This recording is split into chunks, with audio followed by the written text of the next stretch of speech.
ബഹുമാനപ്പെട്ട manager, head master, സഹപ്രവർത്തകരെ, രക്ഷിതാക്കളെ, പ്രിയ വിദ്യാർത്ഥികളെ, സ്വന്തം ജീവിതം തന്നെ തൻ്റെ സന്ദേശമാക്കി മാറ്റിയ 20-ാം നൂറ്റാണ്ട് കണ്ട ഏറ്റവും വലിയ മനുഷ്യസ്നേഹിയാണ് മഹാത്മാഗാന്ധി. ഭാരതത്തിന് സ്വാതന്ത്ര്യം നേടിത്തരാൻ ജീവിതം സമർപ്പിച്ച രാഷ്ട്രപിതാവായ ഗാന്ധിജിക്ക് ഇന്ത്യയെക്കുറിച്ച് മഹത്തായ സ്വപ്നങ്ങളുണ്ടായിരുന്നു. 1869 ഒക്ടോബർ 2 ഗുജറാത്തിലെ പോർബന്തറിൽ കരംചന്ദ് ഗാന്ധിയുടെയും പുത്തലിഭായിയുടെയും മകനായി ജനിച്ചു. കുട്ടിക്കാലം മുതൽക്കേ സത്യസന്ധത പാലിച്ചു വന്ന മൂല്യബോധമുള്ള കുട്ടിയായിരുന്നു ഗാന്ധിജി. അനീതിക്കും അസമത്വത്തിനുമെതിരെ പോരാടിക്കൊണ്ടാണ് ഗാന്ധിജി പൊതുരംഗത്തെത്തുന്നത്.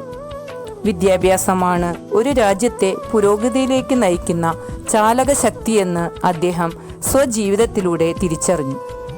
വിദ്യാലയങ്ങളിൽ നിന്നും കലാലയങ്ങളിൽ നിന്നും വിദ്യ നേടി പ്രബുദ്ധരായവർ പൊതുരംഗത്തിറങ്ങി രാഷ്ട്രത്തെ വളർച്ചയിലേക്ക് നയിക്കണമെന്ന് അദ്ദേഹം ആഗ്രഹിച്ചു. ഒരു വ്യക്തിയുടെ സർവോന്മുഖമായ വളർച്ചയും വികാസവും ഉറപ്പാക്കുന്ന രീതിയിലായിരിക്കണം വിദ്യാഭ്യാസം. അക്ഷരമറിയാത്തവരെ അക്ഷരമറിയുന്നവർ പഠിപ്പിക്കണമെന്ന് അദ്ദേഹം നിർദ്ദേശിച്ചു. രാജ്യത്തെ പൗരുഷത്തെ നിർവീര്യമാക്കുന്ന മഹാശാപമായ മദ്യപാനത്തെ കർശനമായി നിരോധിക്കാൻ അതിയായി ആഗ്രഹിച്ചയാളാണ് ഗാന്ധിജി.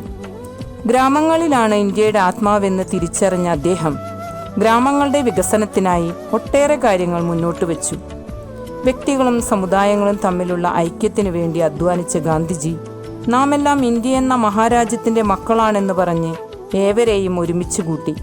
സ്വാതന്ത്ര്യം പ്രഖ്യാപിക്കപ്പെട്ട അർദ്ധരാത്രിയിൽ വർഗീയ കലാപം പൊട്ടിപ്പുറപ്പെട്ട നവഖാലിയിലായിരുന്നു ഗാന്ധിജി.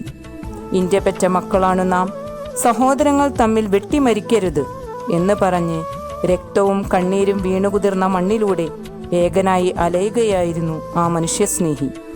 വിവിധ മതങ്ങളിലും ജാതികളിലും ഭാഷകളിലുമുള്ള ജനതയെ ഒരൊറ്റ ജനതയായി അണിനിരത്താൻ ജീവൻ ഹോമിച്ച ആ മഹാത്മാവിൻ്റെ ദർശനങ്ങൾ ഇന്ന് നാം മുറുകെ പിടിച്ചാൽ മതി, നമ്മുടെ മാതൃരാജ്യം സമാധാനത്തിൻ്റെയും സഹിഷ്ണുതയുടെയും ഒരു സുന്ദര ഭൂമികയായി മാറും. ആ പുണ്യാത്മാവിൻ്റെ ദർശനങ്ങൾ മുറുകെ പിടിച്ച് ഒറ്റക്കെട്ടായി നമുക്ക് ഗാന്ധിജി വിഭാവനം ചെയ്ത ഇന്ത്യയെ പടുത്തുയർത്താൻ അധ്വാനിക്കുമെന്ന് പ്രതിജ്ഞ ചെയ്യാം.